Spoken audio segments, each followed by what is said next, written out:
शिरपूर तालुक्यातील न्यू बोराडी ग्रामपंचायत हद्दीतील जामण्यापाडा शिवारात सुरू असलेल्या बनावट देशी दारू निर्मितीचा कारखाना राज्य उत्पादक शुल्क विभागानं धडक कारवाई करत उद्ध्वस्त केलाय। या कारवाईत तब्बल 8,47,400 रुपयांचा मुद्देमाल जप्त करण्यात आला असून मुख्य आरोपीसह साथीदार फरार झालेले आहेत।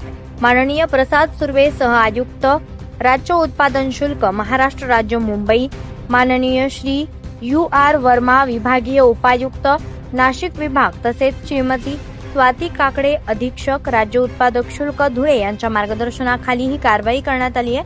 राज्य उत्पादक शुल्क विभागाचे निरीक्षक देविदास नेहुल यांना गुप्त माहिती मिळाली होती की मच्छिंद्र तारासिंग पावरा यांच्या झोपडी वजा घरात काही इसम बनावट देशी दारू तयार करण्याचा व्यवसाय करत आहेत। त्यानुसार 2 पंचांसमक्ष पथकानं जामण्यापाडा शिवारात छापा टाकला। या छाप्यात टँगो पंच नावाच्या बनावट देशी दारूच्या 90 मिलीच्या 300 सीलबंद बाटल्या, 450 मिली तयार बनावट दारू, 500 लिटर स्पिरिट, 12,000 रिकाम्या बाटल्या, 5,000 जिवंत बुचे, त्याचबरोबर रिकामे खोके, plastic tray, cap sealing machine तसेच बोलेरो पिकअप वाहन असा मोठा साठा जप्त करण्यात आलेला आहे।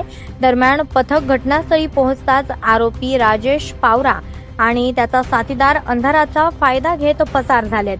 त्यांच्या विरोधात महाराष्ट्र दारूबंदी अधिनियम कलम 65 ब क ड इ फ 81, 83, 90 आणि 108 अन्वये गुन्हा दाखल करण्यात आलेला आहे। तसेच या अवैध व्यवसायाला साहित्य पुरवणाऱ्या इतर संशयितांचाही शोध सुरू असल्याची माहिती विभागानं दिली आहे। ही कारवाई निरीक्षक देविदास नेहुल यांच्या नेतृत्वाखाली जवान काशीनाथ गोसावी, प्रतिकेश भामरे, वाहनचालक रवींद्र देसले तसेच हाडाखेड सीमा तपासणी नाका येथील दुय्यम निरीक्षक मुकेश पाटील, संतोष निकम, PM म्हस्के, हेमंत पाटील आणि वाहनचालक निलेश मोरे यांच्या पथकानं केली आहे।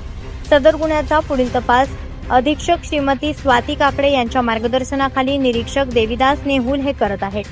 राज्य उत्पादक शुल्क विभागानं नागरिकांना आवाहन केलेलं आहे की अवैध मद्य निर्मिती, वाहतूक आणि विक्रीबाबत माहिती असल्यास टोल फ्री क्रमांक 1800-23399999, व्हॉट्सअप क्रमांक 8422001133 किंवा दूरध्वनी क्रमांक 02562297484 वर संपर्क साधावा।